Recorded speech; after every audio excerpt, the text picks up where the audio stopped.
ఈ ఆడవాళ్ళకు ఉండేటువంటి సమస్యలు అవును సార్. వాటిల్లో ఈ వెజినల్ ఇన్ఫెక్షన్స్ అనేటువంటి అవును సార్. చాలా మందికి వాటి పట్ల అవగాహన ఉండదు. అవును సార్. వాటిని వాటి నుంచి ఉపశమనం ఎలా పొందాలో తెలియదు. బయటికెళ్ళి ఓపెన్గా కూడా మాట్లాడలేని పరిస్థితులు ఉంటాయి. అవును సార్. దీని గురించి మీరేం చెప్తారు? మామూలుగా ఎప్పుడన్నా వెజైనా కొంచెం ఇరిటేట్గా ఉంటే క్లీన్ చేసుకుంటారు మహిళలు.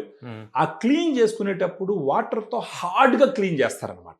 వెజైనా గోడల్లోకి వాటర్ని పంపించి క్లీన్ చేస్తారు ఇరిటేషన్ వల్ల. ఆ ఇరిటేషన్ వల్ల అప్పుడు ఏమవుతుందంటే లోపల ఉన్న గుడ్ బ్యాక్టీరియా అంతా ఈ వాటర్తో క్లీన్ చేసుకునేటప్పుడు బయట వెళ్ళిపోతుంది.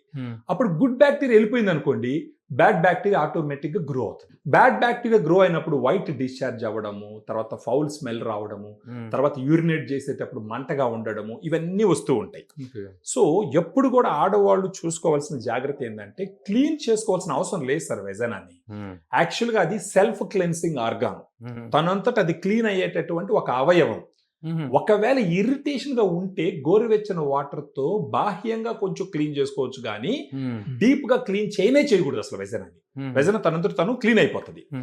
సో ఇలాంటి ఇన్ఫెక్షన్స్ వచ్చినప్పుడు ఉపయోగపడేటటువంటి ఒక సప్లిమెంట్ ఫెమి డిలైట్.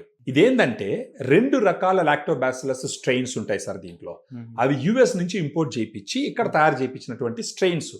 ఇవి ఏం చేస్తాయి, రోజుకు ఒక క్యాప్సూల్ వాళ్ళు భోజనం తర్వాత తీసుకుంటే ఆ వెజైనాలోకి వెళ్ళి అక్కడ గుడ్ బ్యాక్టీరియాని పెంచుతాయి. ఈ గుడ్ బ్యాక్టీరియా చేసే పని ఏంటంటే సార్, వెజైనాని అది యాసిడ్ కండిషన్లో ఉంచుతుంది. అక్కడ pHని 3.5 నుంచి 4.2 మధ్యలో పెడుతుంది. ఆ pH లో ఉన్నప్పుడు బ్యాడ్ బ్యాక్టీరియా అక్కడ బతకదు. ఎందుకంటే ఆమ్లంలో బతకో కదా సార్, యాసిడ్లో బతకో ఏది కూడా. ఇది యాసిడ్ ఎన్విరాన్మెంట్.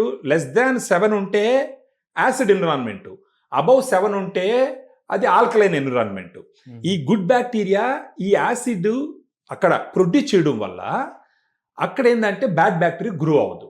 సెకండ్, ఈ బ్యాడ్ బ్యాక్టీరియాని చంపేటటువంటి కొన్ని కెమికల్స్ని ఇప్పుడు ఈ ఫెమిడిలైట్లో ఉండే గుడ్ బ్యాక్టీరియా రిలీజ్ చేస్తుంది అక్కడ.